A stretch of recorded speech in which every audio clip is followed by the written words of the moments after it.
Donc, bienvenue à tous. Bienvenue dans une session longue sur Gipster, donc 1 heure et demie a priori. Euh, sur Gipster, on va avoir 5 à 10 minutes de slides, même si c'est la version longue. Et après, c'est du live coding, et après des questions-réponses. Évidemment, ça peut durer plus ou moins longtemps, suivant les questions et suivant l'envie du moment. Déjà, qui connaît Gipster? Ah ouais, quand même, c'est pas mal, c'est vrai. Ah ouais, bah, il y a tous les gens d'Ypon, bien sûr. Donc, ok, donc je sais pas, un bon tiers de la salle, facile. Ok. Tiens, je ne me suis pas présenté, donc je suis Julien Dubois, je travaille pour Ypon, qui est le sponsor de la soirée, pour les pizzas. Euh, je sais pas, pour dire deux mots sur Ypon, on est 140, on fait que du Java, on est à Paris, Bordeaux, New York. Donc on est une agence bordelaise qui est dirigée par Stéphane, et Toulouse, pardon aussi, Toulouse et Nantes. L'agence et Richmond aux États-Unis. Et l'agence bordelaise est dirigée par Stéphane, où il y a une quinzaine de personnes. Stéphane est là, et on recrute, et on cherche des clients, et des stagiaires. Voilà, qui fera une deuxième couche. Voilà. Donc Gipster, j'avais dit quelques slides. Donc qu'est-ce que c'est déjà? C'est un générateur d'applications. C'est vraiment pour vous aider à démarrer votre activité. À la base, c'est orienté pour des petites applis qu'on va faire rapidement.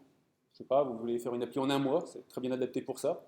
Après, on commence à avoir beaucoup de gens qui l'utilisent pour des grosses applis. On voit qu'il y a aussi un intérêt pour ça, c'est quelque chose sur lequel on travaille, ça marche aussi, et on va pousser ça dans les versions suivantes d'ailleurs. C'est codé par moi-même, vous pouvez me suivre d'ailleurs sur Twitter, et par, alors j'ai mis mes amis, en fait aujourd'hui il y a 66 contributeurs, donc il y a une autre personne qui s'appelle Jérôme Mirk, qui est la deuxième personne avec moi, qui a les droits de commit. Sinon il y a beaucoup de gens qui nous font des pull requests, on a tout le temps. Beaucoup de gens participent, c'est, comme je mets après, entièrement open source, on est en licence Apache, on est sur GitHub, et tout est gratuit, open source, il n'y a pas de, je sais pas, de version entreprise, je ne sais quoi, c'est totalement open source, c'est dans l'esprit de GitHub. Donc vous pouvez participer sans problème.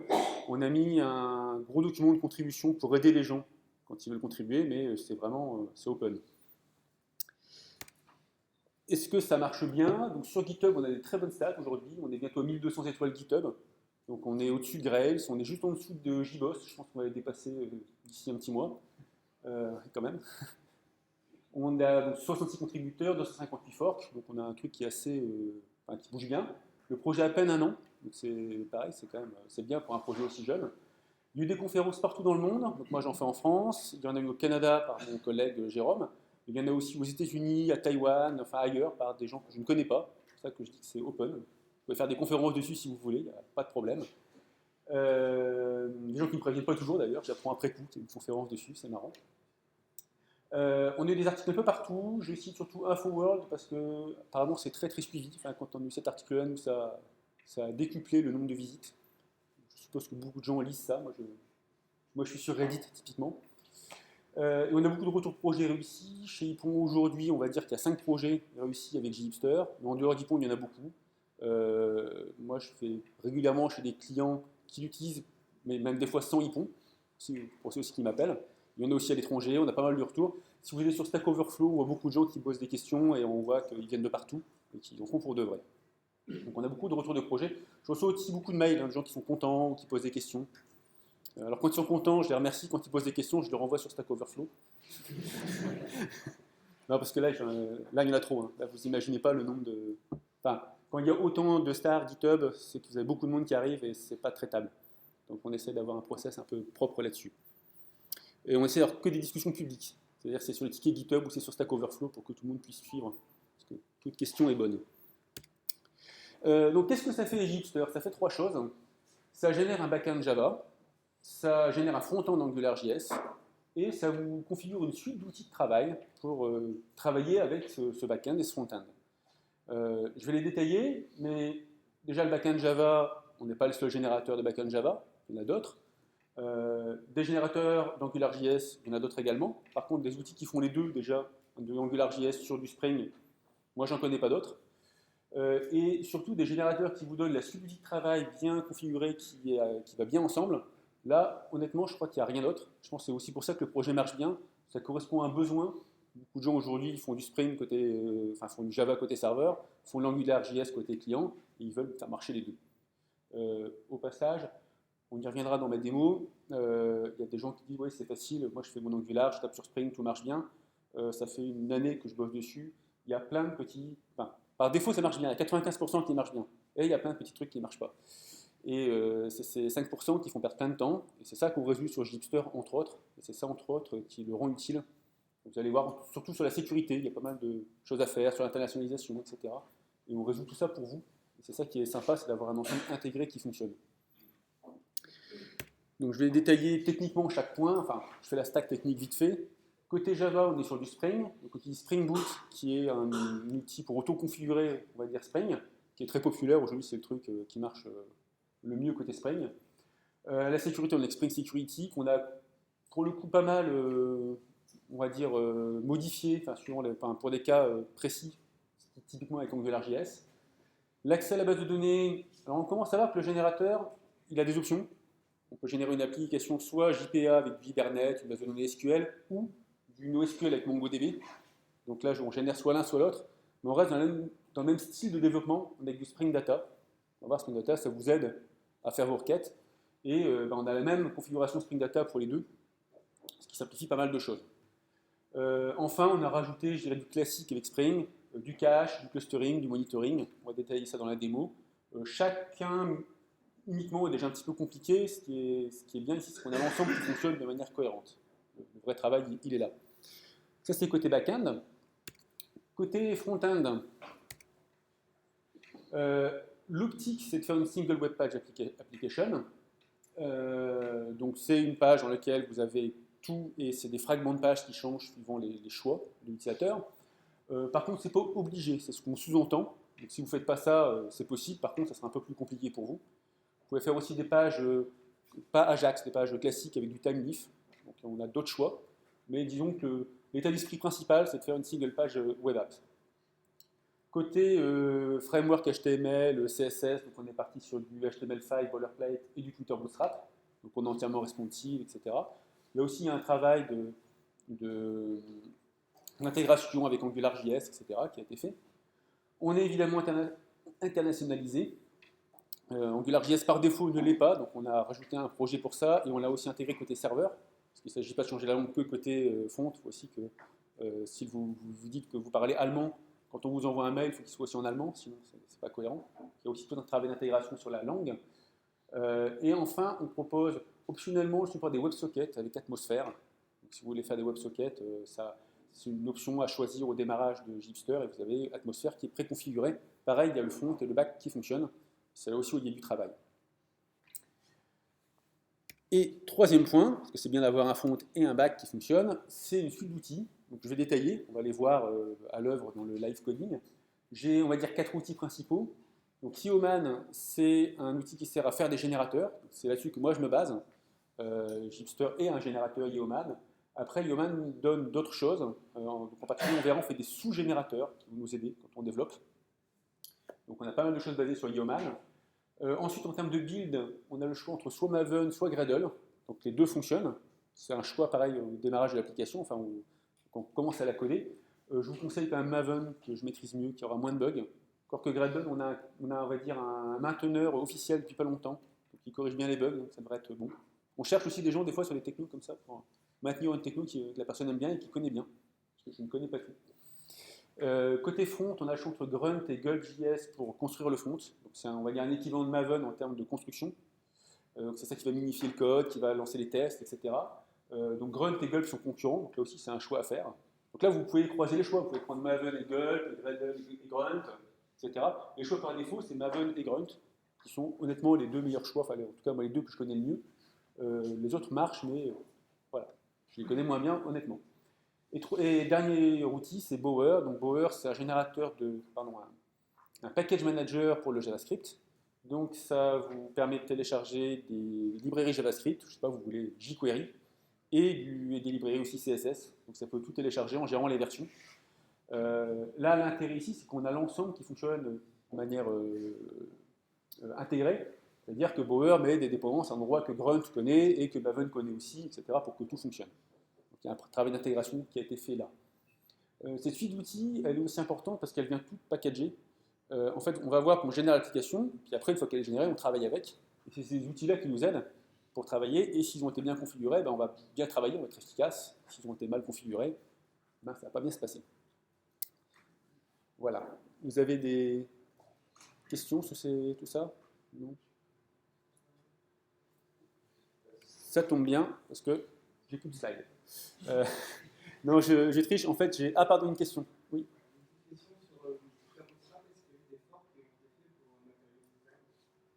Ah, non, on est sur du Tutor Bootstrap de base. On est, alors, je ne sais plus quelle version, une version récente, mais on est sur du Tutor Bootstrap normal, on n'est pas en Material Design ni rien. On pourra le faire après, mais comme aujourd'hui c'est un peu récent, je ne suis pas sur les toutes.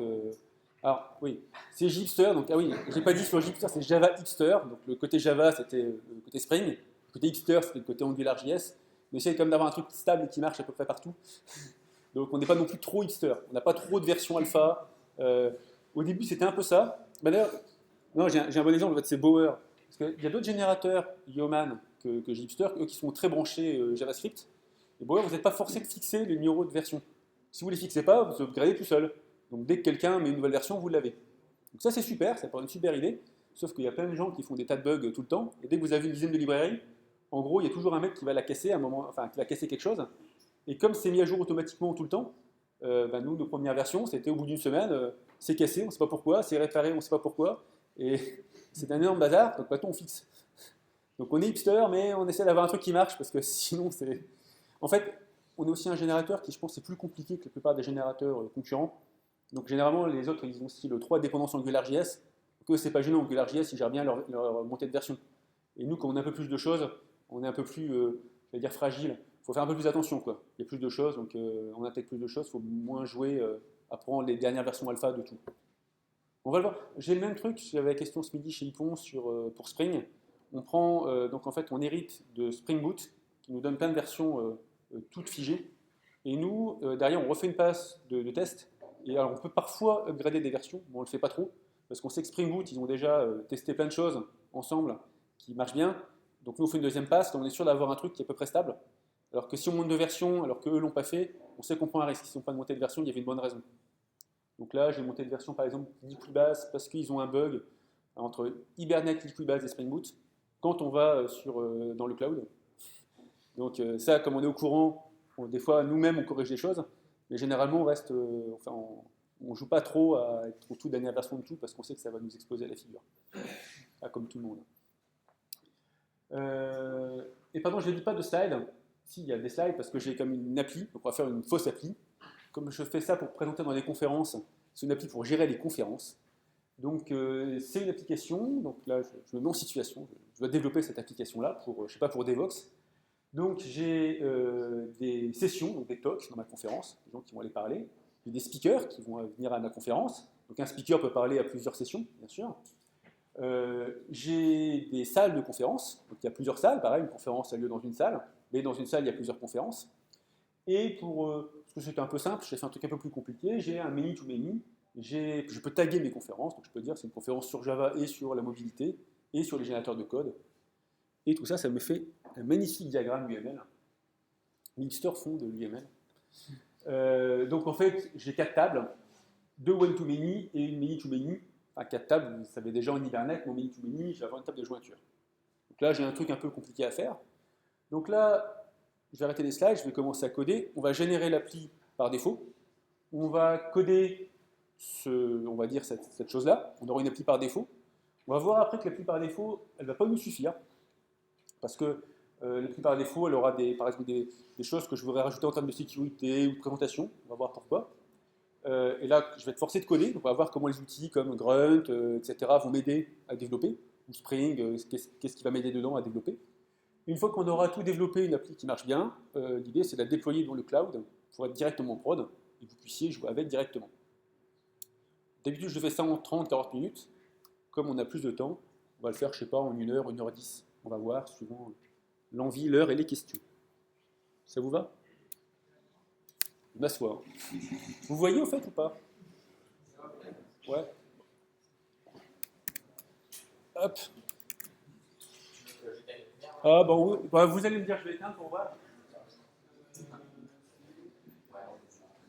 C'est bien comme ça? Ah, c'est le cinéma, quoi.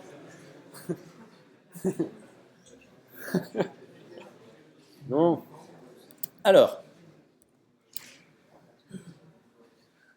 donc, je vais démarrer avec... je ne vous vois pas du tout. Vous êtes toujours là.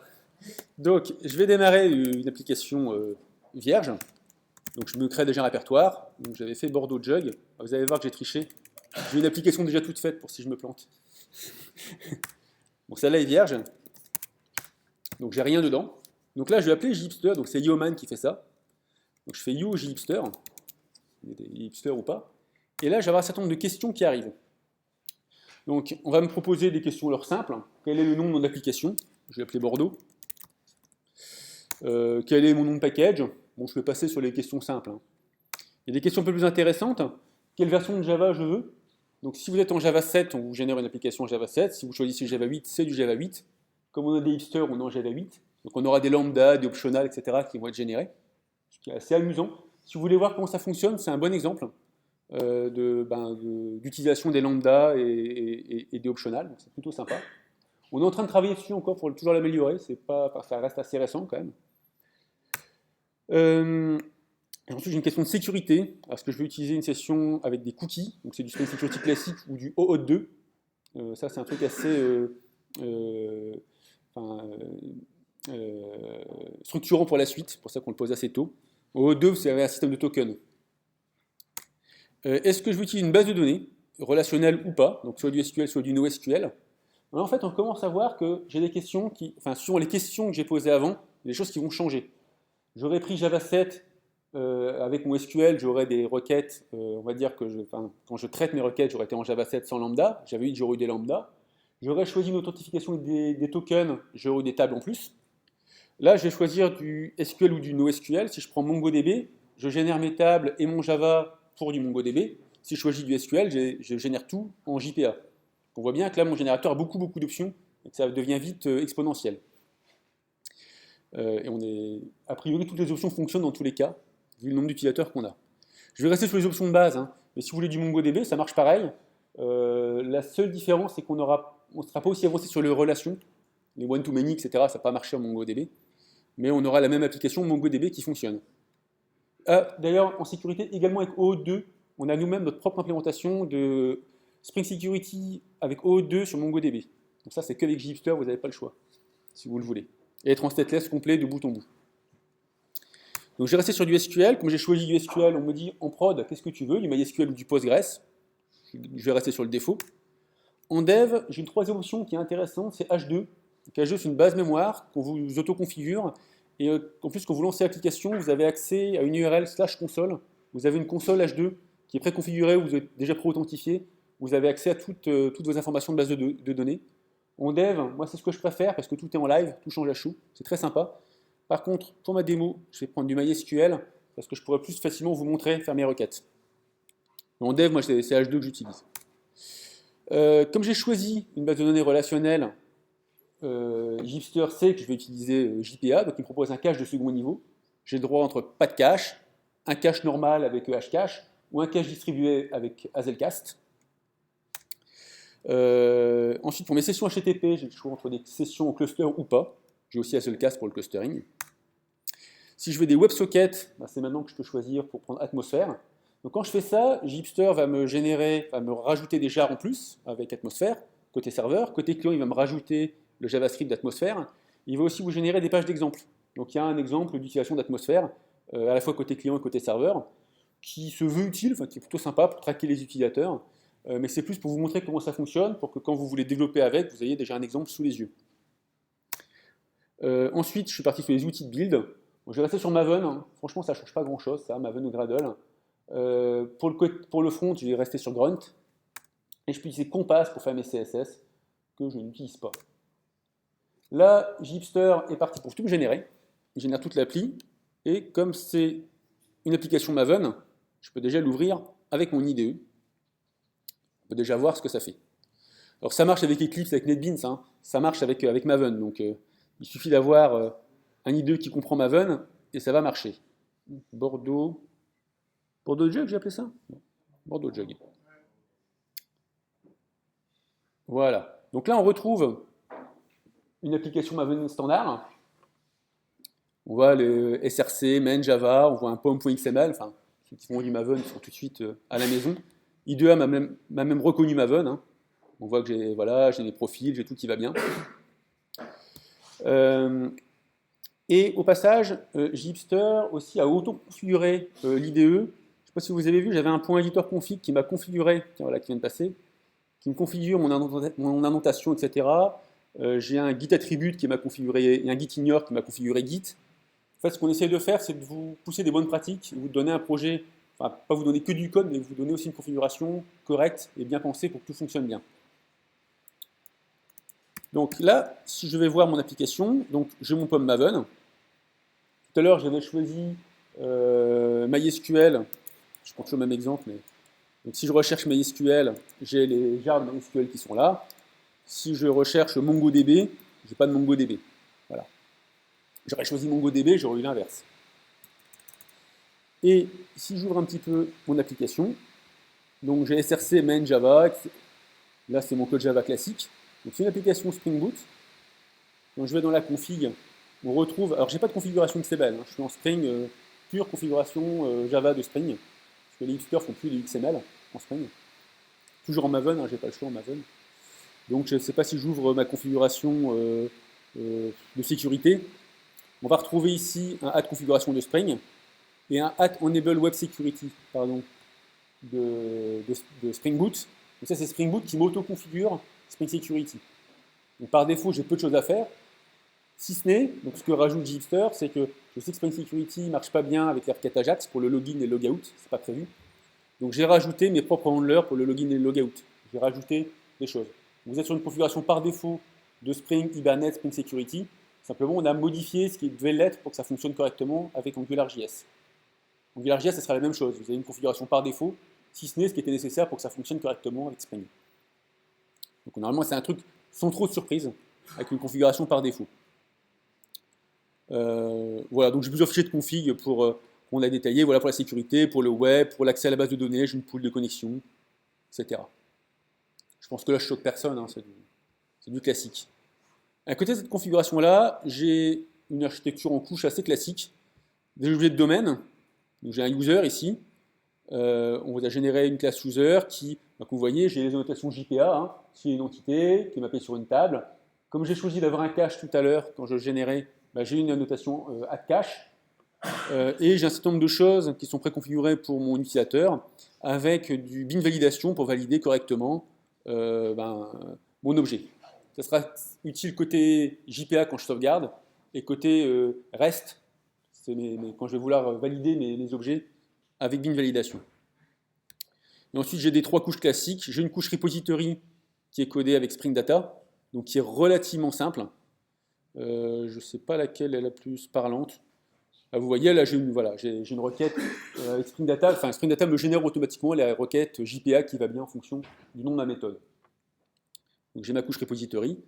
J'ai une couche service qui est optionnelle si on veut des choses transactionnelles, avec mon add transactional de Spring. Donc là, si j'ai du Hibernate et que j'ai du lazy loading, ça va fonctionner correctement. Et j'ai une couche web avec en particulier des endpoints REST avec Spring MVC REST. Donc si je vais dedans, bah, on se doute bien que ici, ce que j'ai comme exemple qui n'est pas trop méchant, voilà, là je vais avoir mon compte client, j'ai une URL en get, j'envoie du JSON, et on voit que je vais appeler mon back, je vais le mapper sur un DTO, c'est pas fréquent. Sur Gipster, on essaie généralement de renvoyer les objets de domaine directement dans la couche web. Je ne le fais pas pour l'utilisateur, en particulier parce que je ne veux pas afficher le login, parce que je veux rajouter les droits à l'utilisateur. Enfin, j'ai une bonne raison pour le faire ici. On voit ici que je suis avec des optionals, je suis en Java 8, c'était mon choix de tout à l'heure. Vous vous doutez bien que tout ça se génère différemment suivant les choix. Donc ça, c'était ma partie Spring, enfin ma partie Java. J'ai évidemment une partie JavaScript qui est générée à côté. J'ai ici des vues HTML. Je ne sais pas si je vais là-dedans. On reconnaît, on va dire, une vue, enfin du HTML normal avec, vous voyez, des ngClick, etc. Il y a du AngularJS. Et j'ai des scripts ici AngularJS. On voit qu'ici j'ai des routeurs, j'ai des contrôleurs, j'ai des directives. Et, ah oui, c'est ce qui est important, j'ai des services qui, vous vous doutez bien, appellent les requêtes REST que j'ai configurées dans Spring MVC REST. Les deux fonctionnent ensemble. Cette partie-là, c'est là-dessus qu'on travaille pour JHipster 2. En fait, si vous avez une petite appli, c'est plus simple d'avoir comme ça tout dans le même fichier à chaque fois. Sur une grosse appli, vous voudriez avoir des choses plus modulaires. Donc on est en train de casser ça pour le rendre plus modulaire. Qui sera un peu moins bien pour les petites applis, mais qui sera beaucoup mieux pour les grosses. C'est un choix. Donc, voilà, là j'ai fait la partie Java. J'ai oublié de vous montrer la partie test. J'ai des tests ici avec JUnit, avec le test contexte de Spring. Donc quand je lance ça ici, Spring va lancer une base de données embarquée, un contexte Spring, et vous allez pouvoir tester votre application. Là, ici, je teste les requêtes REST, de bout en bout, jusqu'à la base de données. Et j'ai aussi des tests JavaScript avec Karma.js pour la partie front. Donc là, ça lance un PhantomJS embarqué qui fait vos tests côté JavaScript. Donc on essaie de vous fournir à chaque fois une suite de tests à la fois front et back pour garantir que ce qu'on vous génère est bien. Vous vous doutez bien que le générateur il est assez compliqué, donc ça nous aide d'avoir quelque chose de garanti au final. Mais c'est aussi des exemples pour les gens qui développent. C'est-à-dire que le jour où vous voulez faire du PhantomJS ou du Spring, enfin des tests sur Spring, vous avez plein d'exemples à côté, c'est beaucoup plus simple. Vous avez des exemples à côté tout fait. Ça, c'est mon appli de base. Je vais la lancer. Et j'avais oublié une dernière chose. J'ai parlé de la base. Quand je vais la lancer, il va se passer une chose, c'est que je dois générer ma base. Et pour ça, c'est mon autre fichier XML de JHipster. J'utilise Liquibase. Je ne sais pas si vous connaissez. C'est un utilitaire pour gérer les changements de version de la base de données. Et on utilise Liquibase pour faire nos montées de version de la base de données. Donc Liquibase ici, j'ai une configuration par défaut. On va voir qu'après, il y a les outils, on va dire, pour l'étendre et avoir des nouveaux numéros de version à chaque fois qu'on travaille. L'idée, c'est de pouvoir travailler à plusieurs, et si on est deux à travailler ensemble, que chacun fasse ses incrémentations et qu'à la fin, on puisse tout merger proprement et que tout marche bien. Il y a la base Bordeaux. Pardon? Il y a une base Bordeaux, comme c'est déjà publié. La base? La base Ah oui, t'inquiète, oui. Oui, pardon. Je suis avec MySQL, je n'ai pas de base de données, c'est vide. Par hasard, j'ai déjà écrit Create chez ma Bordeaux, quelle chance. J'ai fait pareil tout à l'heure. Et donc là, j'ai une base de données vide, je n'ai pas de table, et je vais lancer mon application. Alors comment je la lance? J'ai plusieurs moyens de le faire. Je vais faire le plus simple au début. Je prends juste ma classe application, c'est du Spring Boot. Je fais juste run, et ça va me lancer l'application. Là, ça me lance avec un Tomcat embarqué. J'ai plein d'autres options pour en parler. Ce qui est sympa ici, c'est que je fais juste clic droit, run, ça marche. Je voudrais débugger, je pourrais débugger en direct. Je voudrais profiler, je pourrais profiler en direct. C'est quand même assez sympa pour bosser. Moi, c'est mon truc préféré en fait. Après, j'ai un plugin Maven aussi pour le lancer. J'ai plein d'autres manières de faire. Mais honnêtement, j'adore faire ça. Là, ça me lance l'application et ça va me générer la base. Donc ça va mettre environ, voilà, ça a mis 9 secondes. Généralement, ah oui, d'habitude ça met 8, mais c'est que j'enregistre ma presse avec QuickTime et ça ralentit un peu. En gros, voilà, ça met 8 à 9 secondes à démarrer et à populer la base. J'ai deux options, en particulier quand on voit ici, j'ai un profil fast. J'ai des options pour aller plus vite, mais là je veux faire une application un peu complète pour la démo. Donc là, je peux aller voir déjà MySQL. Ça m'a généré des tables. Oui. Et ça m'a généré des tables avec un peu de données, par défaut. Elles sont là. Donc j'ai déjà des utilisateurs qui sont créés, et avec les mots de passe qui sont correctement cryptés. Tout est bien. Je vais aller voir l'application. Alors, l'application, évidemment, je peux ouvrir mon navigateur et y aller direct. Je vais juste vous montrer au passage un petit outil. JHipster vous a généré donc une configuration Grunt, Maven, Bower, tout fonctionne. Donc en fait, là, si j'utilise, déjà je vais vous montrer Maven, si je fais Maven test, ça va me lancer mes tests. Ouais, Maven compile, je vais faire un truc rapide parce que vous doutez que ça marche. Hein. Si je fais du Bower, je peux faire un Bower install et installer des librairies JavaScript. Je vais installer ngTable, Bower install ngTable, hop, et quand je viens à ici, dans ma web app, ça vient de m'installer ngTable qui vient d'arriver ici. Donc là, j'ai Maven, Maven Bower qui fonctionne, et mon petit préféré c'est Grunt. Grunt a un certain nombre d'outils, je peux faire mes tests avec. Je vous avais dit mes tests avec PhantomJS, je peux faire Grunt test, super. Je peux minifier mon JavaScript, je peux faire plein de choses. Mais ce qui est surtout super, c'est Grunt Server. Grunt Server, ça me lance l'appli et ça va monitorer l'application. Là, c'est mon appli par défaut. Et Grunt va la monitorer. Alors vous voyez, je suis en responsive web design. Quand je réduis, voilà, le bonhomme il réduit, le menu change, ça devient hamburger là. Enfin bon, je suis en super responsive, et je suis sur le port 9000. Donc moi, c'est comme ça que je travaille, c'est-à-dire que là, j'ai Grunt qui gère mon navigateur. On va voir tout de suite ce que ça fait. Je vais ouvrir un truc à côté. Attendez, on voit mon hipster là. Voilà, mon hipster. Je suis à Bordeaux, j'aime pas mon hipster. Je voudrais le modifier. Donc j'ai prévu exprès au début une image du Bordeaux Jug. Voilà. Et je vais la mettre à la place de mon hipster. Donc je fais exprès de le faire à la ligne de commande pour que vous voyez que ça marche avec tous les outils. Ça ne dépend pas de mon outillage. C'est Grunt qui gère le navigateur. Donc on avait dit Bordeaux Jug, SRC, Web App, main, Web App, image, hipster.png. Je remplace un JPEG par un PNG, ça marche. Voilà, ça me le change à chaud. En fait, moi, quand je travaille, ça, je l'ai dans un navigateur, enfin dans un écran à côté, et quand je bosse, tout change à chaud tout le temps. Mon JavaScript, mes images, mon HTML, tout change à chaud. Donc pour développer, c'est assez sympa. On va voir quand je développe. Je le garderai derrière, comme l'écran n'est pas très grand, on ne voit pas toujours. Vous verrez que ça clignote et que ça se remet tout le temps à jour. Et je n'ai pas à faire de refresh. Ça, c'est assez sympa. Donc mon appli, je vais me loguer avec un utilisateur par défaut. Je vais prendre l'admin. Et mon utilisateur par défaut, il a accès à un certain nombre de menus. Donc Entity pour l'instant est vide, on va le voir après. Donc ce qu'on vous génère ici, c'est une appli vierge où on propose un certain nombre d'écrans qui sont là pour deux raisons. La première, c'est qu'on les trouve utiles pour à peu près tout le monde. Un écran login, un écran logout, un écran de changement de mot de passe. On se dit que ça, à peu près tout le monde les veut. Donc on vous les génère de force, on va dire. C'est la première raison. Après, vous ne les aimez pas, vous les effacez. Hein. Deuxième raison, c'est que ça donne des exemples. Si je vais ici sur le Settings, là, vous avez un exemple de formulaire validé avec AngularJS. Je ne sais pas si mon email, je ne mets pas un email, il n'est pas content. Donc ça donne aussi un exemple de comment est-ce qu'on travaille avec AngularJS sur le front et Spring sur le back. Pour nous, c'est aussi beaucoup des choses qui manquaient, c'était aussi des exemples d'utilisation. Donc les gens qui travaillent avec Gipster génèrent beaucoup de choses, mais aussi après vont copier des choses toutes faites et qui vont s'inspirer de ce qui est déjà fait. Donc là, j'ai des écrans de base, on va dire, pour gérer l'utilisateur. Ton champ, il a été validé ou ça a été une validation client-side? Ah là, c'est client-side. Et après, j'ai des validations server-side. Si j'arrive à passer, voilà, il n'y a pas grand-chose qu'on peut faire de marrant. Si je vais, voilà, j'ai une page pour enregistrer un nouveau compte. Donc là, je fais exprès quelqu'un qui existe déjà, admin existe déjà. Là, il va me le valider, là, côté client, il pense que c'est bon. Donc je vais mettre des bêtises. Pareil, le mail est sûrement déjà utilisé. Je vais mettre un mot de passe. J'ai une validation de la force du mot de passe. Ça, c'est côté client. Donc là, côté client, il pense que c'est correct. Côté serveur, c'est pas bon. Voilà, là, j'ai une validation côté serveur qui me revient. Donc ça donne aussi un exemple de validation qui est à la fois côté client et côté serveur. On fait tout marcher de bout en bout. Et si je mets, évidemment, Toto, qui n'existe pas, ça a marché, voilà. Donc là, ça m'envoie un mail, etc.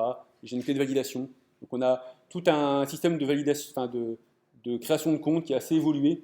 On pense que c'est ce que veulent les gens. Après, si ça ne vous plaît pas, vous pouvez aussi les effacer. Je vais me authentifier. Admin. Mais d'ailleurs, sur la sécurité, on a aussi fait un gros travail ici sur Spring Security. On permet d'afficher les tokens. Donc on a des tokens en base de sécurité. Donc qui correspondent à un token qui est dans votre cookie. Et on peut comme ça invalider des sessions à distance. Vous savez, si vous loguez sur plusieurs comptes, si vous êtes sur Gmail ou sur GitHub, on vous propose ça, on vous dit « Ah, vous êtes logué sur tel autre compte, est-ce que vous n'êtes pas fait pirater le compte ?» Il faut y aller et invalider les autres sessions.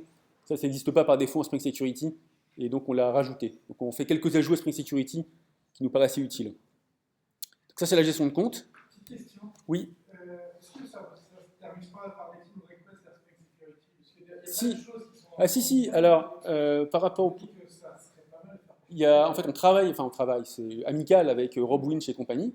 Donc nous, d'une part, des fois, je trouve des bugs, je leur mets, et comme Gipster est quand même assez populaire, il nous répondait assez vite. Mais inversement, Rob Winch vient et nous corrige des choses. Là, on a... Alors d'ailleurs, je vais le merger dès que j'ai le temps. J'aurai le temps aujourd'hui, je l'aurais fait. On a une pull request qui est super pour du CSRF. Alors ça, c'est un bon truc. J'ai pas fait exprès, c'est un super exemple. Donc CSRF, il y a une... Donc vous savez, c'est des... Comment est-ce qu'on peut dire? C'est quelqu'un qui vous envoie un mail, on va dire, avec une URL forgée, de manière que quand vous cliquez dessus, vous êtes déjà logué sur un site, ça exécute quelque chose sur le site. Donc voilà, c'est quelque chose en termes de sécurité qu'il faut essayer d'éviter. Donc il y a une manière de l'éviter, c'est de donner un token qui est dans votre navigateur à l'arrivée, et ben, on vérifie le token ou pas. Spring Security le propose par défaut, super. AngularJS le propose par défaut, super. On voit plein de gens qui disent, moi je fais du AngularJS, je suis protégé parce que j'ai de l'AngularJS. Ce que personne ne voit, c'est qu'ils n'utilisent pas le même token, donc en fait ça ne marche pas du tout. Donc c'est un gros bug. Ça on l'a remonté. Sur le ticket, on a Rob Winch, donc le mainteneur de Spring Security, qui est intervenu plusieurs fois pour nous aider. Et là il y a quelqu'un d'Ypon qui avait un peu de temps, qui nous l'a corrigé. Il y a Rob Winch qui est revenu derrière, qui a dit que c'était bien, donc on est vraiment ensemble. Et donc au final on va l'avoir. Et ça peut être que Gipster qui le fait, parce que c'est à la fois, on va dire les gens d'AngularJS, ils ne connaissent pas Spring, ils s'en moquent, donc le token ne soit pas le même, ils s'en foutent. Les gens de Spring Security, ils ne connaissent pas AngularJS, et pareil, ils ne vont pas changer pour AngularJS.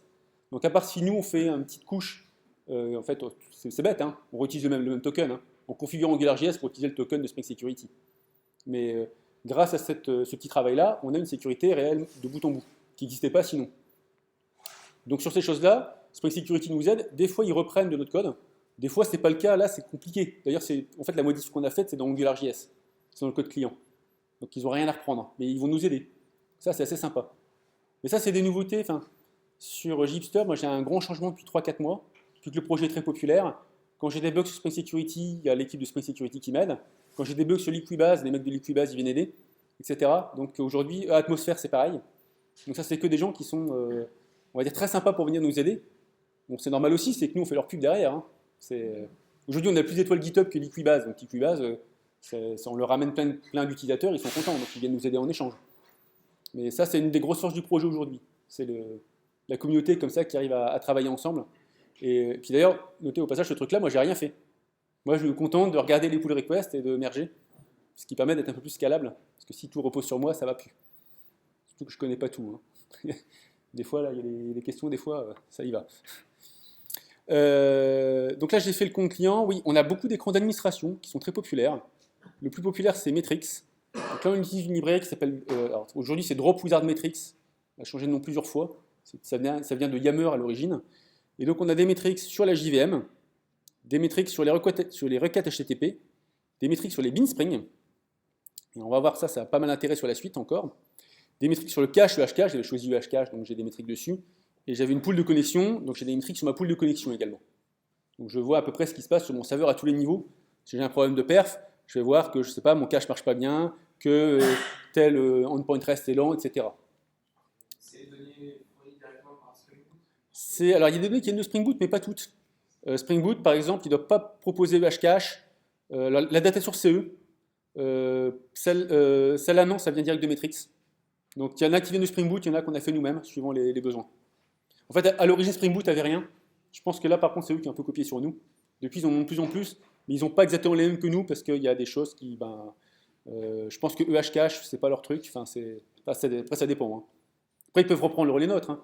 Nous, l'intérêt, surtout, c'est d'avoir l'ensemble, le back et le front. Hein. Si je peux éviter d'avoir codé le back, ça m'arrange. Hein. Mais ça, c'est des choses, on essaie de les suivre aussi. Ils rajoutent des choses, on les remet. Sur l'écran d'après, le else, ça c'est du vrai Spring Boot. Ils ont rajouté le disk space, ça c'est dans Spring Boot 1.2.0 RC2, donc qui vient de sortir et qui n'est pas encore réalisé. Donc là, on les a suivis. On a vu qu'ils avaient rajouté ça, on l'a rajouté. Le email, je crois qu'il n'avait pas, c'est moi qui l'ai codé. Puis après, nous on a un travail donc déjà graphique pour l'afficher. Et puis vous voyez, typiquement, j'ai la stack trace ici. Donc il y a tout un travail tenez, j'ai oublié ici, le top aussi, mes threads, là j'ai ma stack trace sur l'ensemble de toutes mes threads, donc ça ils l'ont pas non plus. Enfin, on rajoute des tas de choses et on l'affiche correctement pour vous aider sur l'appli. Donc il y a un mix de Spring Boot et de choses qu'on a faites, plus ils en font, plus on les reprend, mais c'est un petit peu un travail commun. J'ai aussi, tiens oui, sur Spring Boot, j'ai aussi l'ensemble de la configuration Spring. Donc là si je tape, je sais pas, JPA, donc j'ai la configuration Spring qui m'apparaît. Mais Spring Boot par défaut vous fournit que ça au format JSON, donc c'est pas comme ça bien joliment présenté.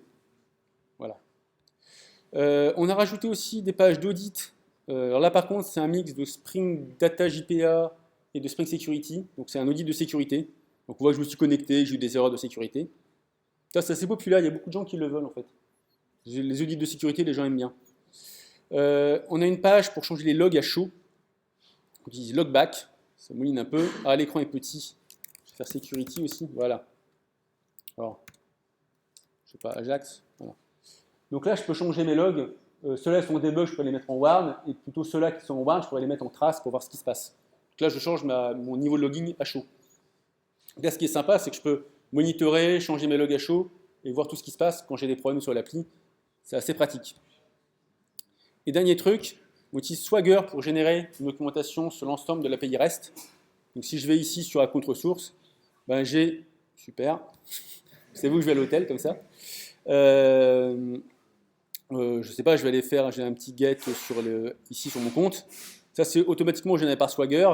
Et là pour les personnes qui font de l'AngularJS, c'est assez sympa d'avoir une API entièrement documentée.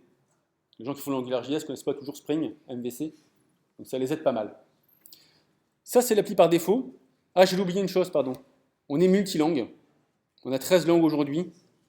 Donc ça marche en chinois, en portugais, j'aime bien le coréen, voilà, en coréen. C'est magnifique. Non, l'image ne change pas. Je vais revenir en anglais. Et donc là, ça change côté client et côté serveur. Pareil, c'est important, enfin, en termes d'exemple, c'est pour montrer comment est-ce qu'on fait correctement une appli internationalisée. Donc ça, c'est l'appli par défaut. Vous vous souvenez, j'avais un use case avec 4 tables, etc. Là, j'ai rien fait. Hein. Je l'appuie par défaut. Maintenant, je vais coder pour faire ces tables-là qui nous manquent. Donc, je vais revenir sur mon appli, sur ma ligne de commande. Je ne sais pas si vous voyez bien là, ouais. En fait, là, ça va être assez rapide parce que Gipster me propose un sous-générateur, Gipster Entity. Donc, il y a plusieurs sous-générateurs. Celui-là, c'est le principal. Et lui me propose d'auto-générer des entités JPA, on va dire. Donc, je ne sais pas si vous vous souvenez, j'avais un speaker. Et il va me poser un certain nombre de questions pour générer cette table. Donc, mon speaker, il a un nom. Voilà. Je vais un peu vite, vous allez voir pourquoi. C'est plus parlant après, il a une entreprise. Et il a un lien vers les conférences. Oh merde, attendez, j'ai fait des bêtises. Je fais des grosses bêtises. Speaker, il a un nom et une entreprise, compagnie. Voilà, hop, hop, toc, en one-to-many.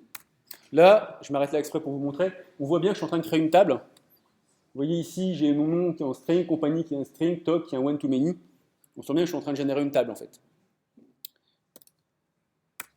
Et quand je clique Go, on voit qu'il m'a généré donc une entité JPA, un speaker.jpa, un repository, un endpoint REST pour l'afficher. Il m'a généré un changelog Liquibase qui correspond à ce que j'ai demandé. Il m'a généré du HTML et du JavaScript qui correspond à mon front AngularJS. Il m'a même généré un test d'intégration complet sur tout ce que j'ai fait, pour bien valider que tout marche bien. Et vous avez dû voir derrière mon navigateur qui se rechargeait. Comme j'ai mon rechargement à chaud, vous voyez, j'ai mon speaker qui apparaît déjà. Là, il ne marche pas encore, parce que je n'ai pas la base encore. Je n'ai pas effectué mon changement de base de données. Donc quand je vais cliquer, là, ça n'a pas marché pour l'instant. Ça a marché quand j'aurai appliqué mon changement en base. Je ne l'ai pas tout de suite, parce que le speaker, il y avait un one-to-many vers une table qui n'existe pas. Donc là, ça n'a pas marché tout de suite. Donc j'avais un speaker, il y avait des salles de conférence qui avaient des noms. Attendez, je suis désolé, je suis fatigué, je fais que des bêtises. La salle de conférence, elle a un nom. Voilà. Et elle est connectée à une conférence en one-to-many. Voilà. Je vais aller vite parce qu'en fait, c'est pas super intéressant. J'ai des tags. Donc pareil, il a un champ tag. Et lui, par contre, qui est en many-to-many, vers le toc. Many-to-many. Voilà, on s'arrête là. Et le truc le plus intéressant, c'était le toc. Donc le toc, c'est une conférence. Elle a un titre. Il a une date. Parce que j'ai des champs plus compliqués que string, donc je voulais un peu montrer autre chose.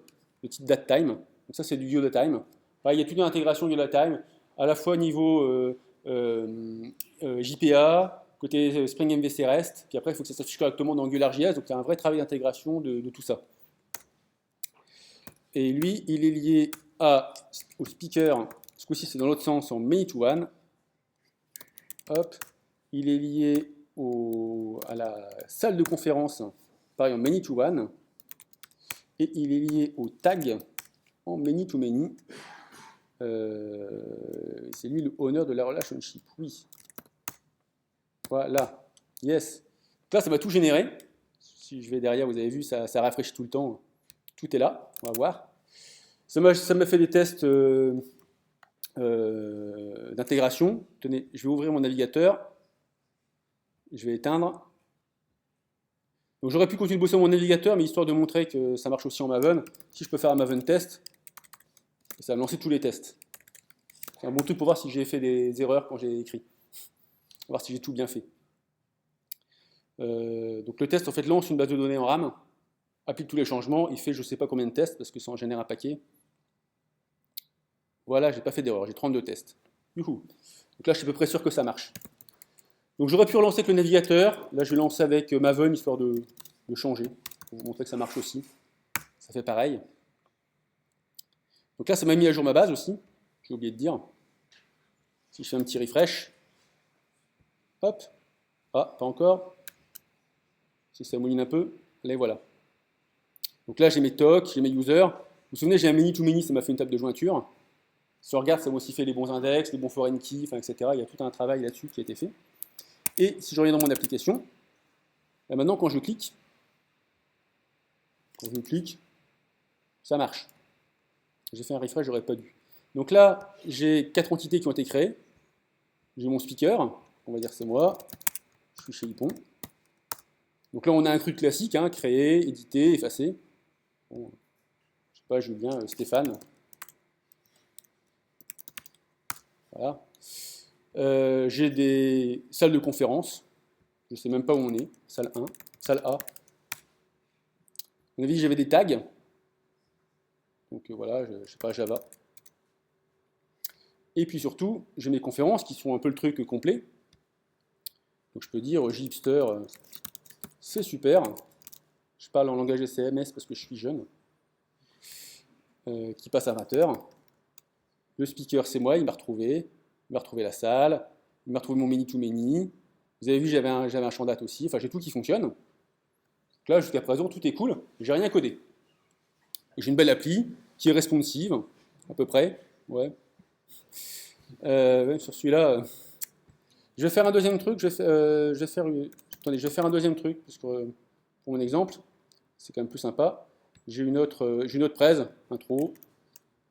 C'était Stéphane, voilà, qui a fait ça comme ça. Donc là, j'ai mon appli, c'est pas mal. Et j'avais dit après, on va avoir un petit cas métier, parce que là, c'est sympa de montrer que je génère tout, mais ce qui est plus intéressant, c'est de voir si la suite d'outils fonctionne bien, si je peux travailler correctement avec ça. Donc là, j'ai plusieurs cas métiers qui apparaissent tout de suite. Le premier, c'est que vous voyez ici, donc je voudrais afficher mes conférences pour Devoxx. Je voudrais déjà que la date soit dans le bon sens. Cette conférence qui est aujourd'hui apparaît avant celle qui est demain. C'est un peu con. Je voudrais avoir un order by. Ça, c'est en base. Enfin, c'est en base. Je peux le faire à plusieurs niveaux. Je vous propose de le faire en base, c'est pour faire un exemple de base de données. Si ça vous va. Et on va voir que c'est pas très compliqué. Attendez, je vais... Ouais. Je vais le relancer, puis l'IDE, finalement, je préfère. Ça m'embête, Maven. C'est tellement plus simple de cliquer là. Donc, en base, j'ai un toc ressource qui est donc mon endpoint REST qui a été généré. Et quand on a, donc ici vous voyez, j'ai REST/talk qui va me trouver toutes mes conférences. Au lieu de les avoir non triées comme ça, je les voudrais autrement. Donc je les voudrais by order by, je les voudrais trier par date ascendante. Pour ceux qui connaissent Spring Data JPA, ben, j'ai rien d'autre à faire, je relance et ça va marcher. Donc en fait, Spring Data JPA m'auto-génère la bonne requête en fonction du nom que je lui ai donné. C'était histoire de montrer que Spring Data JPA marchait bien. Donc si je reviens ici, intro va passer devant dès que je relance. Voilà, il est passé devant. C'est cool. C'était facile. Ensuite, j'ai un petit bug. Je vais me logouter. Puis là, tout à l'heure j'étais admin, donc c'est normal, je pouvais tout faire. Maintenant je suis user normal. Ah, c'est un peu dommage, le user normal, il peut effacer des tocs, il peut faire plein de bêtises. Ça, c'est pas bien. Donc là, je voudrais mettre un peu de sécurité. Sécurité, je vais la faire à 2 niveaux. C'était d'ailleurs aussi la question de tout à l'heure, d'un certain côté, sur la validation. Je vais la faire côté serveur d'abord. Côté serveur, ça va pas être très très compliqué. J'ai Spring Security. Le create, je fais un at also load. Authorities constant.admin. Hop. Ça m'a fait deux. C'est pas beau ça. Voilà. Donc je fais juste des notations et ça va marcher évidemment, automatiquement. Que les deletes ne marchent pas. Donc là, les annotations, on voit que j'ai. Attendez, je vais recharger au passage. J'ai des annotations ici de Spring Security pour mapper mon URL. J'ai un add timed donc pour mes metrics. Et j'ai une notation de sécurité. Et quand je vais recliquer, maintenant, comme je suis que user, je n'aurai pas le droit. Je ne vous ai pas montré quand j'étais admin, j'avais maintenant des metrics sur mes nouveaux bin Spring. J'avais aussi une documentation Swagger sur mes nouveaux endpoint REST. Ça a tout marché. Maintenant, quand je clique, erreur de sécurité. Pareil, on vous fournit une page d'erreur toute faite. C'est sympa. Qu'est-ce que c'est bien. Donc là, j'ai modifié mon Java. Par contre, j'ai ces boutons qui sont horribles, qui ne servent à rien. Alors, c'était histoire aussi de montrer comment marchait le rechargement à chaud. Mais comme mon écran n'est pas très gros, on va le mettre comme ça. Et je vais juste un petit peu tricher. Index.html ng show. Voilà. Donc en fait, mes rôles de sécurité, ils apparaissent aussi côté client. Donc le rôle de sécurité que j'ai vu tout à l'heure, j'ai aussi côté client. Si ça veut bien marcher. Voilà. Et donc maintenant, non. Toc.html. Par exemple, là, je vais effacer le create new toc. J'ai qu'à lui dire, il n'y a que les. Attendez, c'est mon bouton, il est là, mon bouton. Je le mets là, je sauvegarde, hop, ça recharge à chaud, tranquille. Ça me l'a effacé. Et on ne le voit pas sur le côté. Je vais le remettre comme ça. J'ai tous mes boutons sur le côté là que je vais aussi effacer. Donc je vais les virer d'un coup. Ma table est là. Hop, ng show. Voilà. Tu disparais. Tranquille. J'ai un dernier petit cas que je voulais changer. C'est que ma date elle est un peu moche. Donc on a vu que j'avais une bonne gestion des dates avec YodaTime depuis la base. Et je suis en train de penser la date. Ça fonctionne aussi avec MongoDB. On a aussi un travail avec toutes les bases, etc. pour que tout fonctionne de bout en bout. Et ma date, je voudrais afficher juste ma date proprement. Donc on va faire un filtre de date. Date. HH. Attendez. C'est majuscule. HH. MM. Voilà. Et mes dates sont jolies. Donc là, j'ai fait toute mon appli. Je suis content. Je suis prêt pour partir en prod. C'est pas mal mon appli, non? Je m'amuse bien. Merci. Je vais aller en prod. En prod, donc je vais aller chez Ypon, parce que je suis chez Ypon et que Ypon, c'est le top de la prod. Donc on est hébergeur Cloud Foundry. On doit être le seul hébergeur, à mon avis, en France, peut-être même en Europe, sur Cloud Foundry. Donc on a notre propre Cloud Foundry à nous, où on voit que je n'ai rien, parce que j'ai tout effacé tout à l'heure. Donc j'ai pas d'application, j'ai pas de service. Je ne sais pas si vous connaissez Cloud Foundry, en fait. C'est un pass Java qui est open source, qui est fait par Pivotal, donc c'est les mecs qui font Spring. Alors en fait, Gipster a des générateurs pour déployer sur Heroku, ça marche pas mal. Sur OpenShift, ça marche pas terrible. Et sur Cloud Foundry, alors ça marche largement aussi bien qu'Heroku, sauf qu'en plus, la conf est 10 fois plus simple.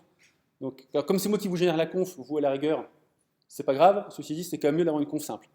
Donc je vous conseille fortement Cloud Foundry si vous pouvez. Après Cloud Foundry, les versions de Pivotal, il n'y a que 2 mois gratuits, après c'est payant. Donc si vous êtes chez Ypon, c'est gratuit tout le temps, c'est génial parce qu'on a le nôtre. Sinon, vous avez 2 mois gratuits. Donc là, je suis déjà logué sur Cloud Foundry. Donc là, je peux regarder par exemple mes services Cloud Foundry, Marketplace. Donc voilà, chez Ypon, on a un Cassandra qui est disponible as a service, on a un MySQL, on a un RabbitMQ qui est disponible as a service. Donc si je les veux, j'ai qu'à les demander. Donc je vais faire un yo jhipster Cloud Foundry. Et, oui, alors une petite chose que le nom par défaut, ça va être Bordeaux, on ne va pas s'embêter. Une petite chose que j'ai oublié de dire tout à l'heure, j'ai des profils de développement. Donc par défaut, je suis en profil de dev. C'est pour ça ici que tout marche toujours à chaud. Si je fais un petit audit avec Chrome, je vais avoir une très mauvaise note parce que j'ai plein de JavaScript, je suis pas GZIP, j'ai plein de CSS, c'est monstrueux, c'est moche, c'est pas beau. Mais je l'ai fait comme ça parce que pour développer, c'est beaucoup plus simple. En prod, j'ai Grunt qui va tout me concaténer, minifier, etc. Et j'ai aussi Spring qui va être là pour correctement faire le gzip, etc. Donc on va le voir là, je vais choisir exprès le profil de prod, on va voir ce que ça fait. Et vous allez voir, j'aurai la même appli. À une différence près, j'aurai plus le bandeau développement qui va disparaître, comme ça que je le sais. Et vous allez voir qu'après on refera un test d'audit, et là on sera au top du top, ça sera parfait. Je vais le faire qu'en prod. Voilà, et je déploie donc sur MySQL, chez Ypon. Donc ça, là, ça va me générer mon appli, côté Cloud Ypon, et surtout, ça va tout minifier, tout gziper, enfin, tout envoyer sur le cloud. On va aller voir, il passe aussi les tests, on va attendre qu'il passe un tout petit peu. Voilà. Je vais rouvrir ici le temps qu'il déploie, juste pour montrer un petit truc. Dans ma web app, ça m'a fait un nouveau répertoire dist, dans lequel il a minifié toute mon application. Donc si je vais voir les scripts, j'ai plus qu'un JavaScript qui en plus a un ID unique. Si j'ouvre dedans, c'est l'horreur. Je n'ai plus qu'un style CSS qui est du même niveau. Et dans mon index.html, j'ai pareil, mon index s'est tout fait minifier. Vous voyez, j'ai mon script ici vers lequel on pointe.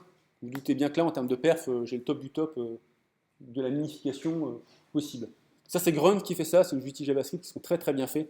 Il y a quelques concurrents qui font ça, mais franchement, c'est assez imbattable. Hein. Et alors, surtout ça, après pas mal de projets, il y a zéro bug. On n'a jamais eu de problème avec. Donc c'est quand même vachement bien.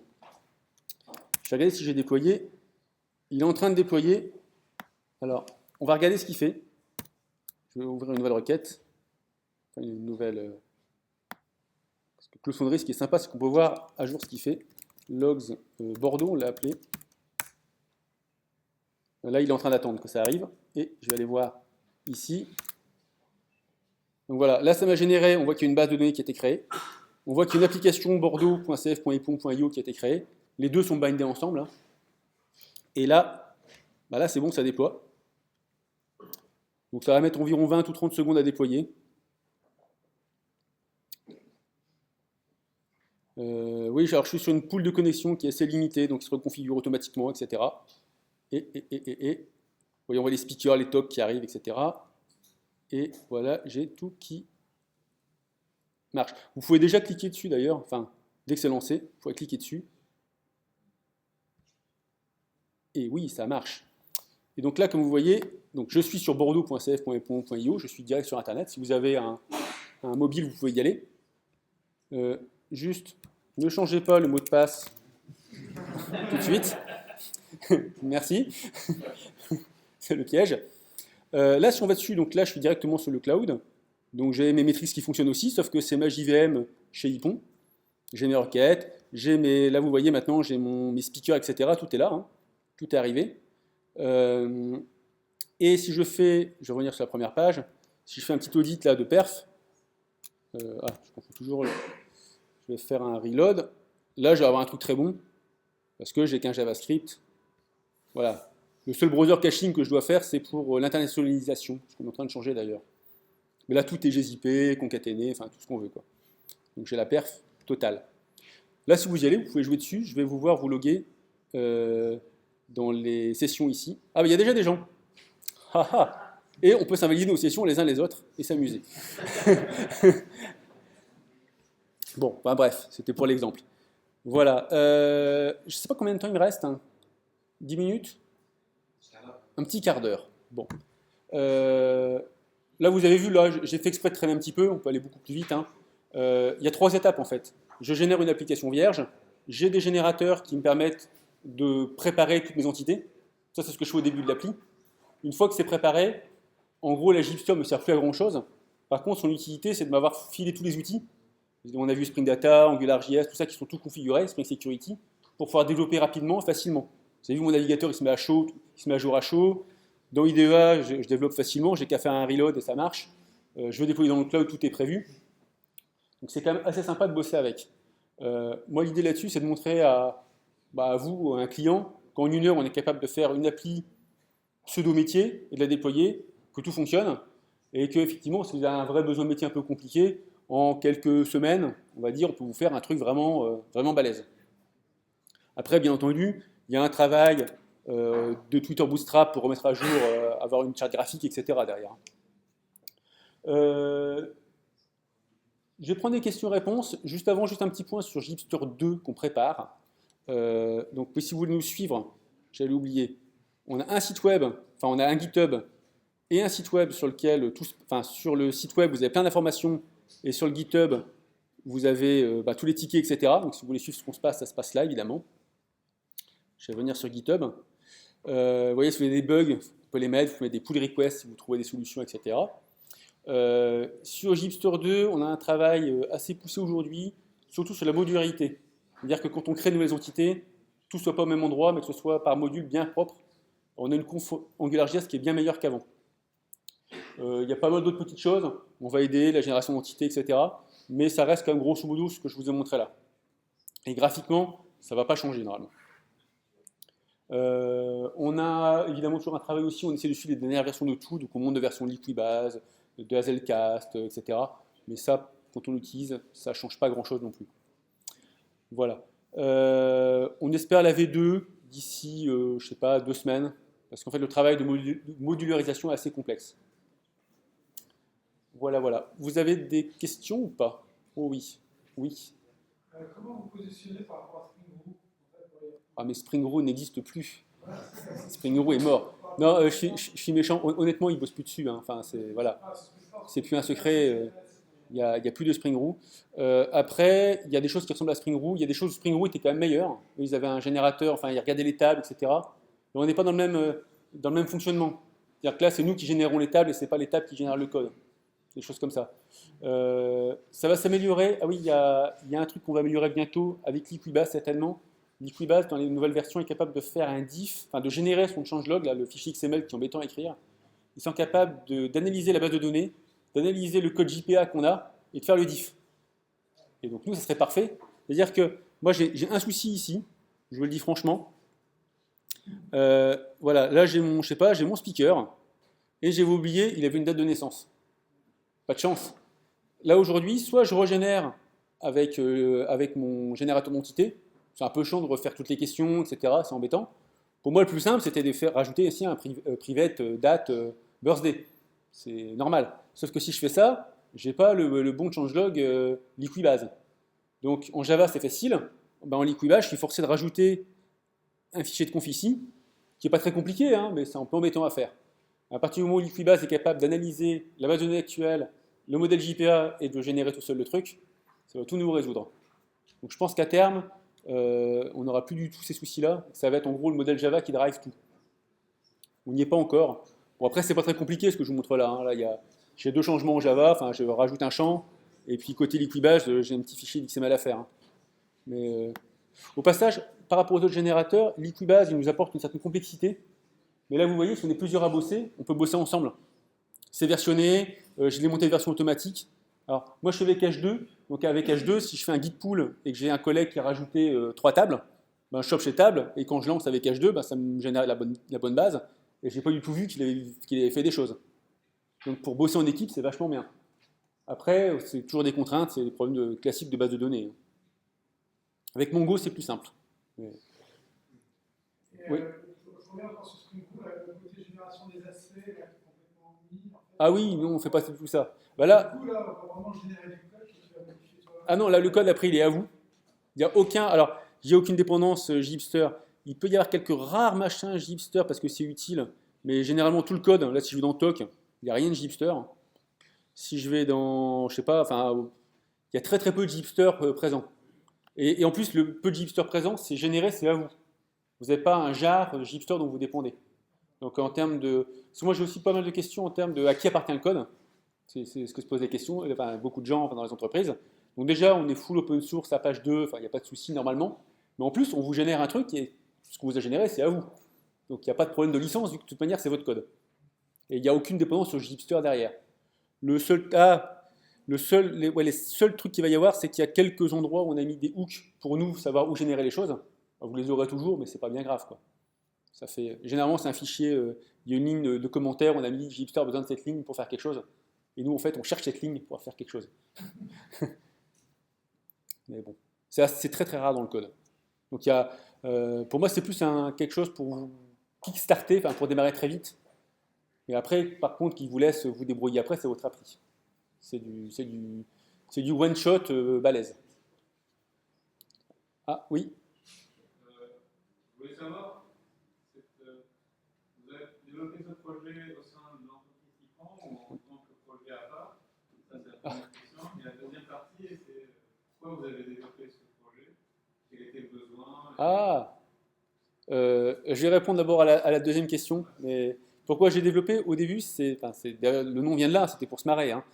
Je me suis dit, je vais prendre tous les trucs à la mode et je vais regarder si ça marche bien ensemble. C'était aussi bête que ça. Et il y a deux choses qui m'ont surprise. Déjà, ça marchait bien, parce que j'ai eu assez vite un résultat sympa, en fait, donc j'étais content. Et puis ensuite, alors ça répond aussi à la deuxième question, moi, j'étais chez Ypon, mais c'était pas un projet Ypon, parce que c'était simplement un truc pour se marrer, il n'y a pas de réflexion plus que ça, je prends les trucs à la mode et je vais les faire marcher ensemble. Et j'ai été un peu surpris par la réaction, c'est-à-dire surtout sur GitHub, on a eu plein d'étoiles, il y a eu plein de gens qui sont venus sur Twitter, tout ça.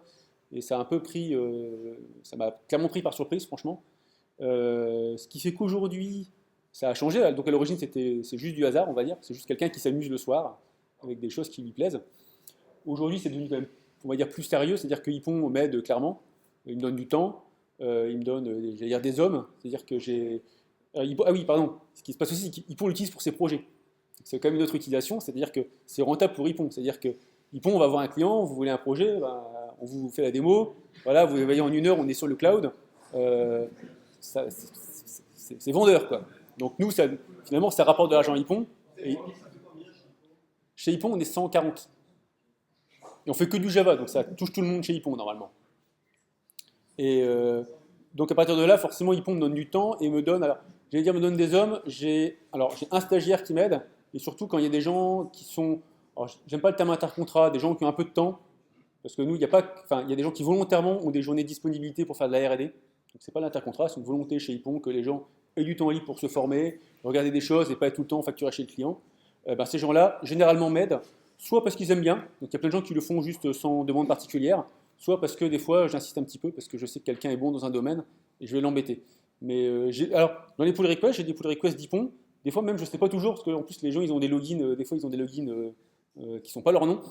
Donc je ne reconnais pas toujours mes collègues, mais voilà, j'ai une aide d'Ypon qui est claire aujourd'hui depuis plusieurs mois maintenant. Mais en même temps, on y a intérêt aussi, nous, pour nos projets à nous. Et puis après, en termes de... là, je commence à faire aussi des présentations de Gipster chez les clients, ou chez des gens qui ne sont pas des clients. C'est-à-dire que là, j'étais dans une grande boîte de télécom qui n'est pas client d'Ypon, et qui a 3 projets Gipster. Bah, forcément, ils m'invitent. Donc forcément, pour Ypon, c'est sympa. Donc forcément, voilà, ça m'aide à développer Gipster pour Ypon. Donc voilà, c'est un truc en bonne entente. Après, ça reste un projet. Oui, j'ai quand même un truc, donc je suis quand même assez fier par rapport à Gipster. L'organisation ici, c'est pas Ypon, c'est Gipster, on est à part. Et les contributeurs, les personnes qui ont droit en écriture, donc on est 2. Il y a moi, il y a Jérôme Mirk, qui est canadien, qui bosse chez Expedia, qui n'a rien à voir avec tout ça. Et c'est volontaire pour bien montrer que c'est pas une boîte qui contrôle.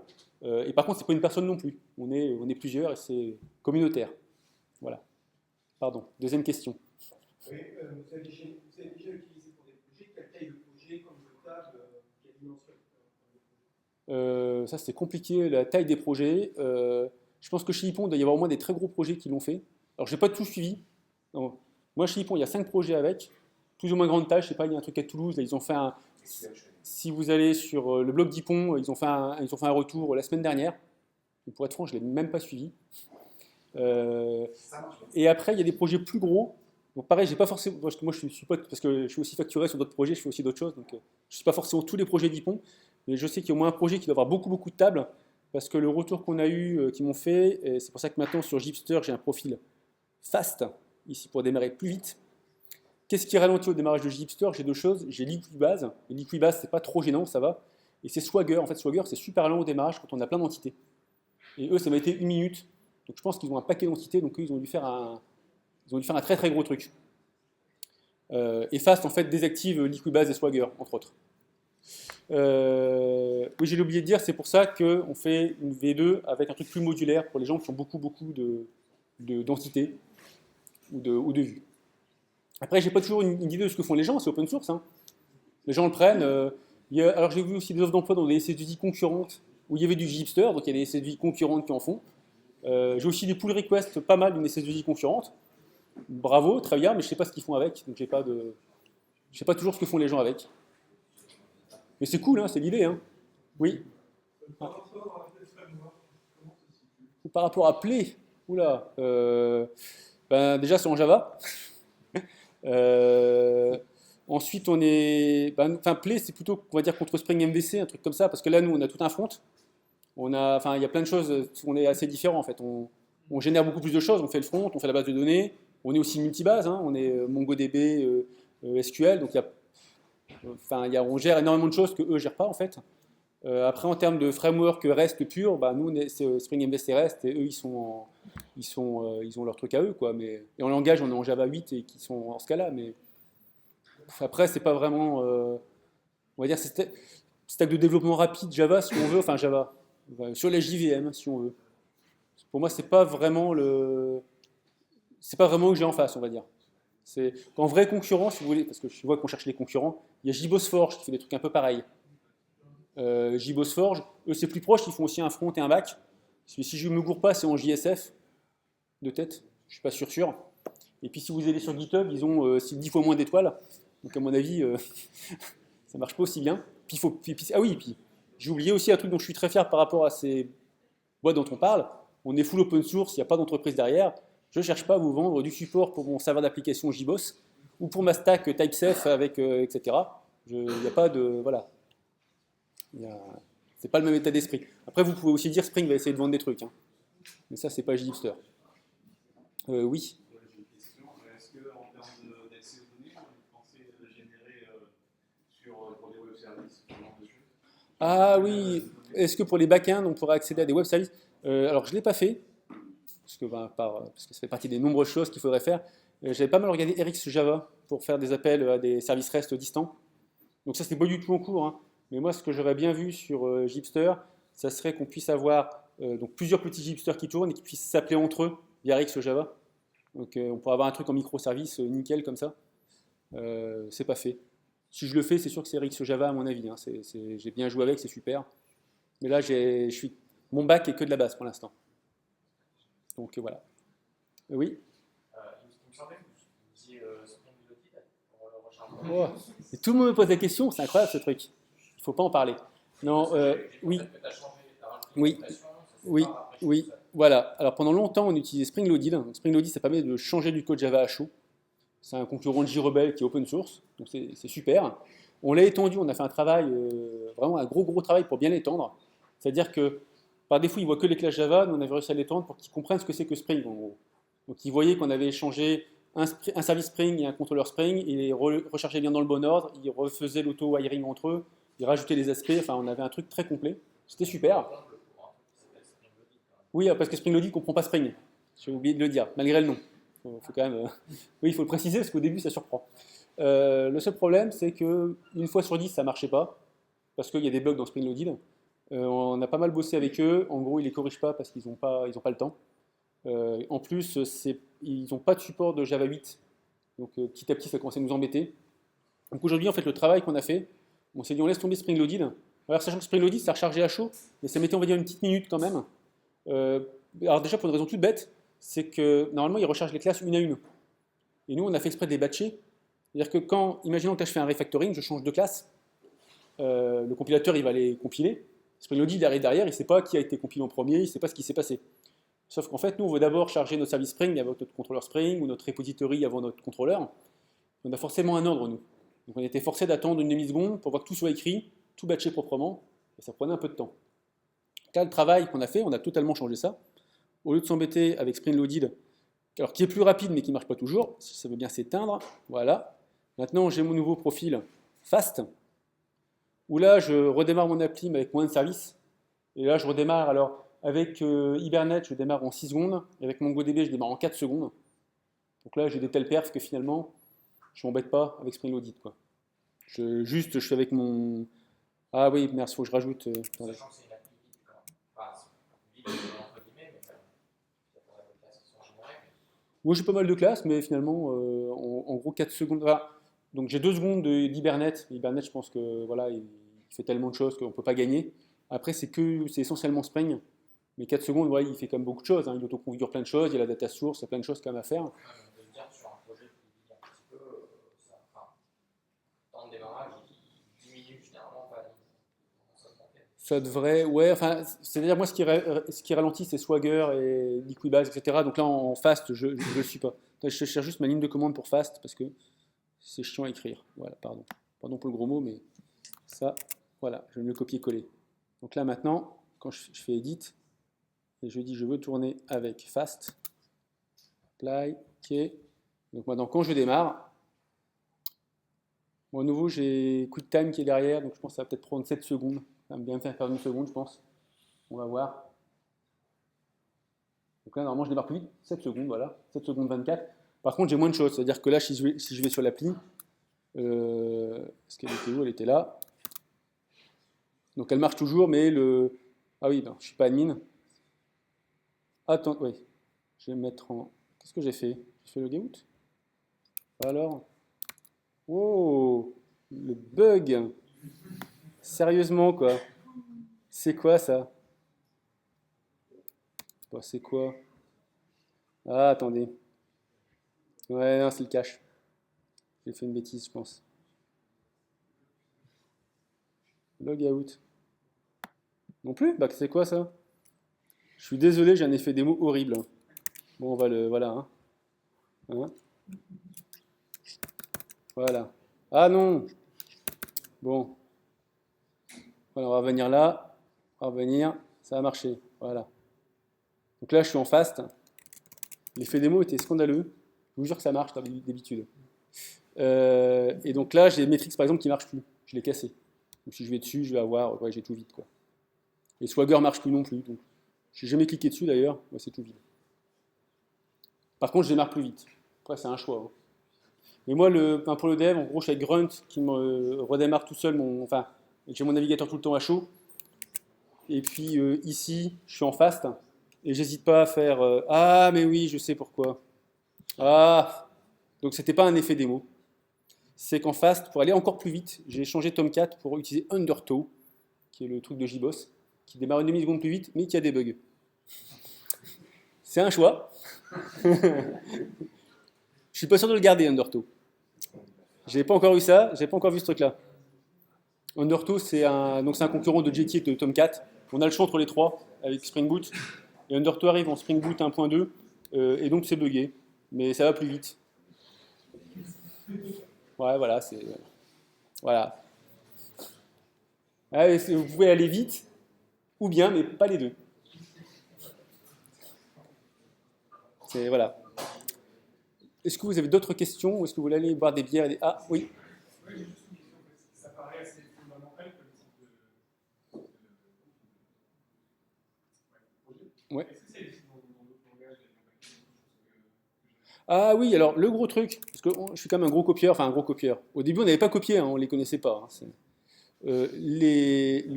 si je vais sur les générateurs Yeoman, donc il y en a 1236 aujourd'hui, nous sommes le troisième quand même. Et le premier, c'est Angular full Stack. Et eux, ils sont full JavaScript, donc ils ont un back avec du Express et du Node.js. Ils sont full JavaScript. Ils vont moins loin que nous parce qu'ils n'ont pas la base de données, ils n'ont pas les MongoDB, etc. Même leur front, il est moins évolué, ils n'ont pas les entities, enfin, ça va moins loin que nous. Par contre, eux, ils ont quand même un truc, c'est qu'ils sont full JavaScript, ils sont très très bons en JavaScript. Du coup, en fait, notre nouveau front JavaScript, il est largement copié sur eux, pour être franc, parce que juste c'est les meilleurs. Et si on regarde aussi, on voit qu'ils ont ils peuvent déployer sur OpenShift et sur Heroku, comme nous, parce que j'ai un petit peu copié sur eux à l'origine, pour être franc. Non, mais ils sont très très bons. Par contre, ils sont full JavaScript. Honnêtement, leur serveur, moi je trouve. Enfin, après, c'est du Express et compagnie, hein, c'est pas ça. C'est juste, il fait moins de choses, surtout au niveau de la base. Donc, moi, c'était pas mon truc. Par contre, sur le front, ils sont très très bons. Donc, si vous regardez leur front, c'est là-dessus qu'on copie parce qu'ils sont. Voilà, eux, c'est déjà. En gros, moi, je suis un mec qui fait du Spring, donc ma conf Spring, elle va plutôt être bien. Par contre, mon AngularJS, voilà, je débute. Après, il y a des gens comme ça qui sont très très forts. Donc on va copier sur eux parce que franchement, juste ils sont meilleurs que nous. Il y a en ce moment une initiative d'un gars qui s'appelle Dan Cancro qui allait, je ne sais plus si j'ai l'URL quelque part. Lui, il est allé, comme ça, il a contacté je ne sais pas combien. Il est un peu fou, hein, Dan. Il est allé voir au moins 30 générateurs. Il a fait un Google Spreadsheet avec je ne sais pas combien, 1000 critères, c'est un truc comme ça, le mec Donc il a fait les 1000 critères pour les 30 générateurs, il a mis des notes, il a contacté tout le monde, et il est allé voir tout le monde en disant voilà les meilleures pratiques qu'on a trouvées sur tous ces frameworks, et il allait contacter tout le monde pour qu'on reprenne tous les mêmes pratiques. Il envoie des mails tellement longs que j'ai pas le temps de le lire. Mais on se base entre autres sur lui, et en gros, de manière qui ressortait sans tricher, les meilleurs c'était eux, et nous on était en deuxième, au niveau JavaScript. Alors, tous les niveaux de toute manière. Parce qu'après, lui il ne fait pas la différence JavaScript, Java pour le bac. Donc il y a un travail là-dessus, mais qui n'est pas évident, hein, sur côté JavaScript. Hein. Mais je pense que dans d'autres langages, eux ils sont bien. Après, je ne connais pas en PHP, en .NET et tout ça, je pense qu'il y a, enfin, je ne connais pas après ces autres langages. Donc, après, moi je suis basé sur un truc, Yeoman, c'est très JavaScript, hein, donc forcément là on va se retrouver avec si on va là-dedans, c'est que du JavaScript. Hein. Si je tape Java, à mon avis, d'ailleurs, à part JHipster, il y a des mecs qui vont Java par erreur. Ah oui, il y a un fork de JHipster, on ne sait pas qui ont pris notre nom, mais voilà, il n'y a rien du tout. Donc non, on n'a pas enfin, en tout cas sur le monde Java, je trouve qu'on n'a pas une grosse concurrence. Et à l'extérieur, je ne connais pas vraiment. Oui. Pour JHipster 2, tu pars sur Angular 2? Non. Non, sur Angular 2, mais même quel que soit le truc, nous finalement c'est que le générateur qui change. Moi c'est comme Java 7 et Java 8.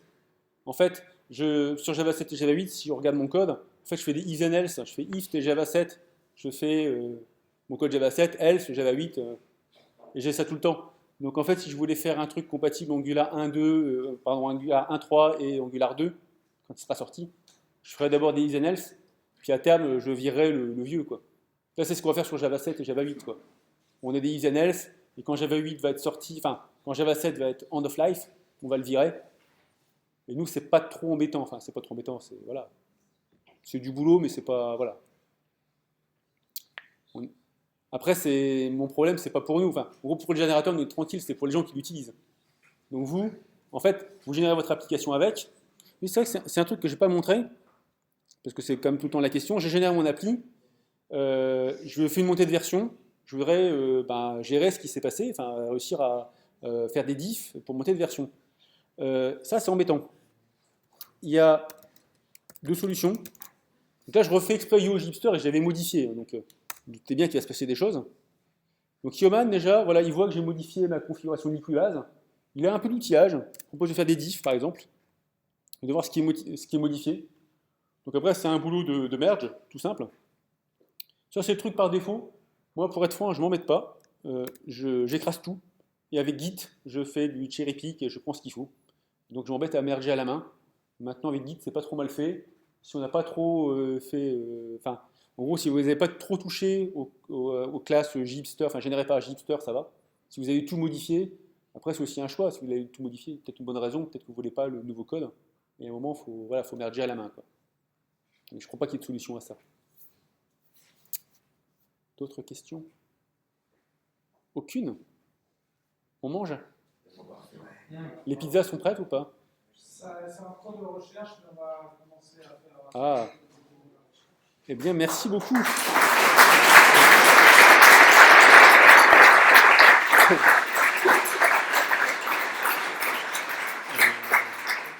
Et.